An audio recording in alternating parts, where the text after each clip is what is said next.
Se você é cristão e achou o título deste vídeo inverossímil, ainda tem muito a aprender sobre a mensagem de Jesus. Este é o Visão Libertária, sua fonte de informações descentralizadas e distribuídas. Este artigo foi sugerido e escrito por Marco Batalha, revisado por JJ Liber, conferido por Roberto Pantoja e narrado por mim, Leafar. A luta mais importante que a humanidade tem travado ao longo de sua história é aquela entre liberdade e escravidão, entre produtores e parasitas, entre guerra e paz, entre verdade e mentira. Nessa luta, aquilo em que escolhemos acreditar e aceitar como verdade é essencial.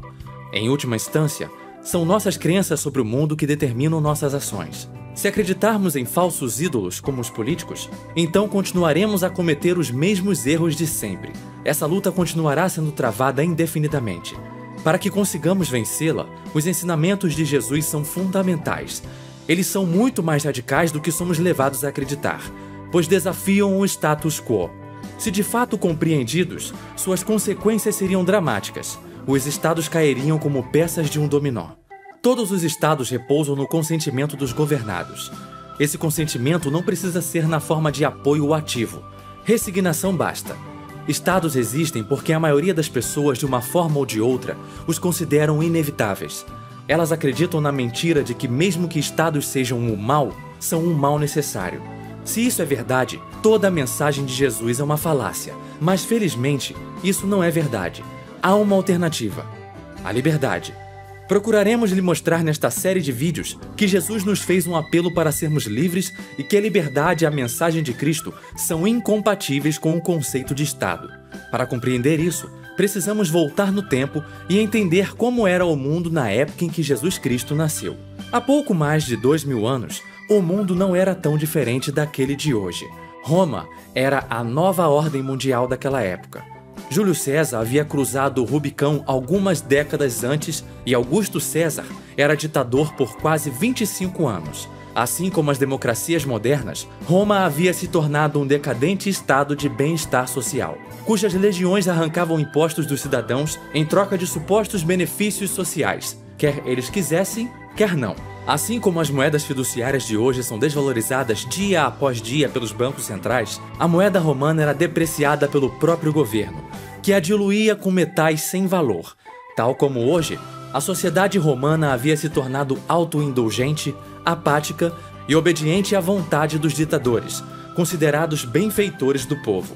Roma não conquistou Israel, mas foi convidada a administrá-lo para resolver uma disputa entre dois irmãos que eram da dinastia Asmoneana, sobre quem seria o rei.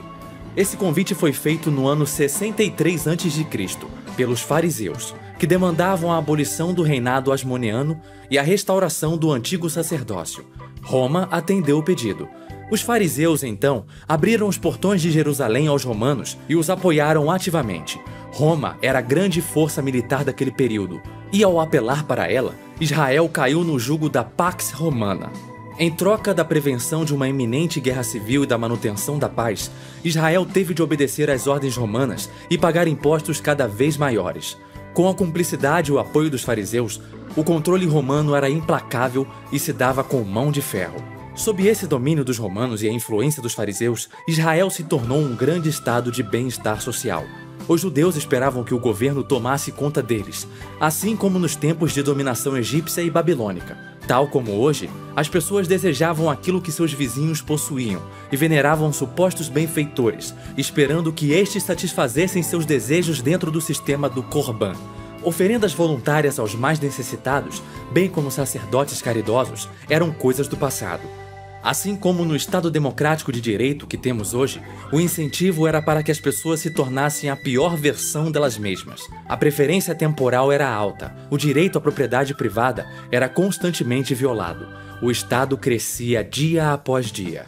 Foi nessa sociedade em que Jesus nasceu, e já nasceu aos olhos do Estado como uma ameaça. Herodes o Grande, rei da Judéia, ficou preocupado ao descobrir que havia alguém que também poderia ser considerado rei pelo povo. Jesus representava uma ameaça ao seu poder. Seu receio era justificado.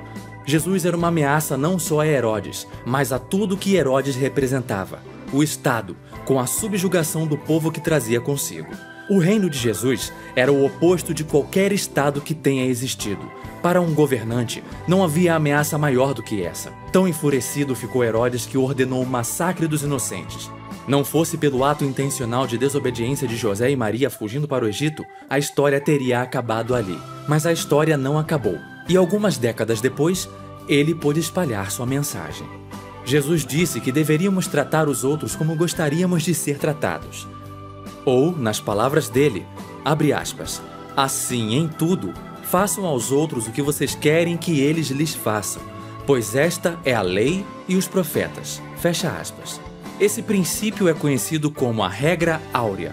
Só isso já basta para demonstrar que a mensagem de Jesus é necessariamente anarquista, no sentido de que não devemos nos submeter a nenhum governo coercitivo terreno. E não só isso, mas também anarcocapitalista, libertária, que defende a ética da propriedade privada e o livre mercado. Como estados, por definição, são coercitivos, é impossível que sigam essa regra áurea. Um estado detém o monopólio da agressão em uma determinada área.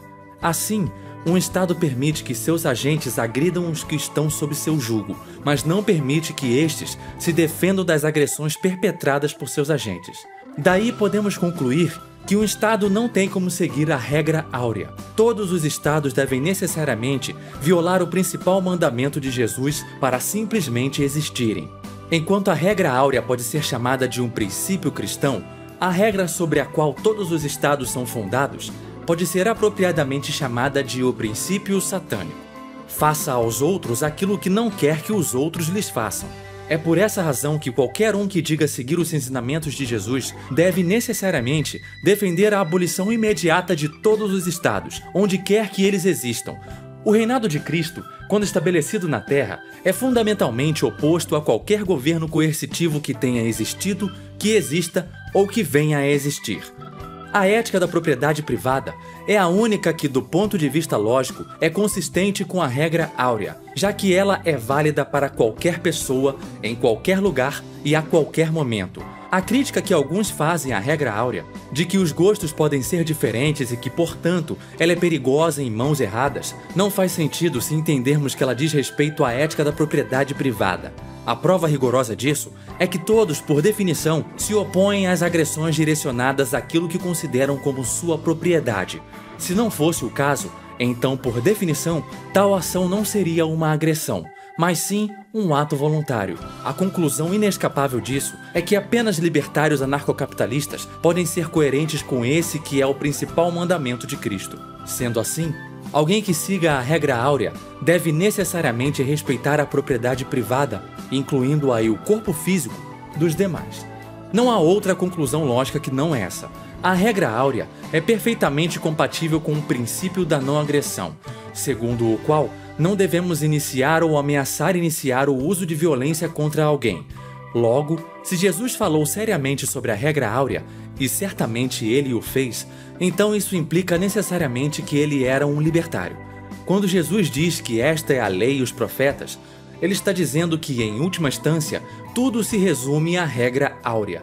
Ela engloba toda a ética de relações sociais. Da mesma forma, quando o libertário defende a não agressão, ele está dizendo que tudo se resume ao direito de propriedade privada, ou, seu equivalente lógico, a regra áurea. Além da regra áurea, há uma outra passagem bíblica sobre os ensinamentos de Jesus que demonstra claramente sua posição a respeito da propriedade privada e das trocas livres e voluntárias.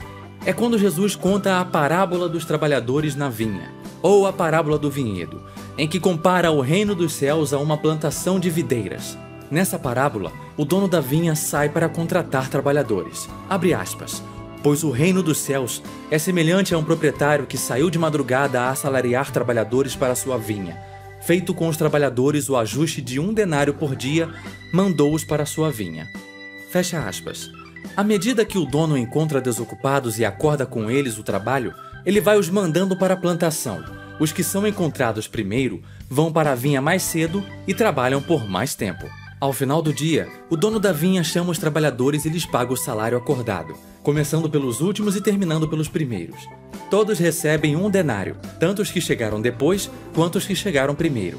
Estes ficam indignados, pois haviam trabalhado muito mais do que aqueles. Abre aspas.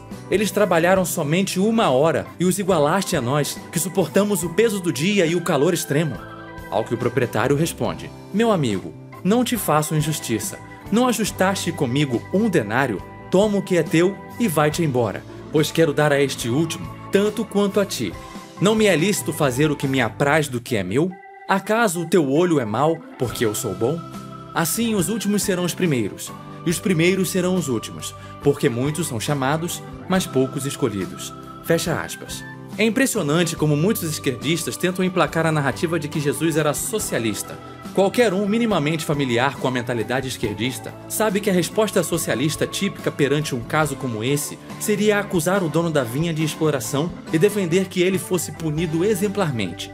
Contudo, nessa passagem, Jesus reforça o credo libertário de que podemos fazer o que quisermos com nossas propriedades e firmar contratos voluntários da maneira que bem entendermos, mesmo que isso irrite a muitos. A propriedade privada é sagrada. Sendo alguém o proprietário legítimo de certos recursos e mantendo sua palavra nos contratos acordados mutuamente, o seu direito de tomar decisões a respeito deles é absoluto. Governantes e seus asseclas, porém, são violadores contumazes da propriedade privada. Ciente disso, Jesus certa vez alertou seus discípulos, abre aspas, estejam atentos e tenham cuidado com o fermento dos fariseus e com o fermento de Herodes, fecha aspas.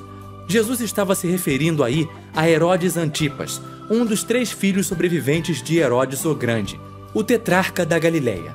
Antipas foi aquele que mandou decapitar João Batista.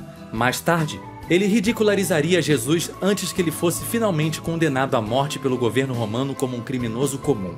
Durante o julgamento de Jesus, Antipas fez a ele várias perguntas, mas Jesus se recusou a respondê-las. Portanto, não só a vida de Jesus começou com um ato de desafio ao Estado, como terminou da mesma forma. A respeito dos ensinamentos de Jesus sobre taxação, as autoridades terrenas, a usura, o proibicionismo, o dispositivismo, a acumulação de bens, entre outros, há ainda muita coisa a ser dita, enfatizando o caráter libertário do que ele pregou. Mas isso fica para futuros vídeos. Por enquanto, podemos ressaltar que durante os anos que passou nesta terra, ele sofreu por pregar a verdade neste injusto sistema estatista em que vivemos. Basta olhar para a história de sua vida para perceber que o Estado, longe de ser um instrumento de Deus, é uma ferramenta demoníaca usada para perseguir os justos. Não foi por acaso que do momento em que nasceu ao momento em que morreu, Jesus foi perseguido pelo Estado. O Estado é a potestade do mal. Não há como conciliá-lo com a mensagem de Cristo. Obrigado por sua audiência. Se você gostou deste vídeo, clique no ícone de curtir abaixo e compartilhe o vídeo em sua rede social. Se você deseja ser notificado de outros vídeos, clique em se inscrever e depois no ícone de campainha. Se paira na sua mente de cristão estatista a questão: e o dai a César o que é de César? Bom, eu te peço para esperar os próximos vídeos. Um abraço e até a próxima!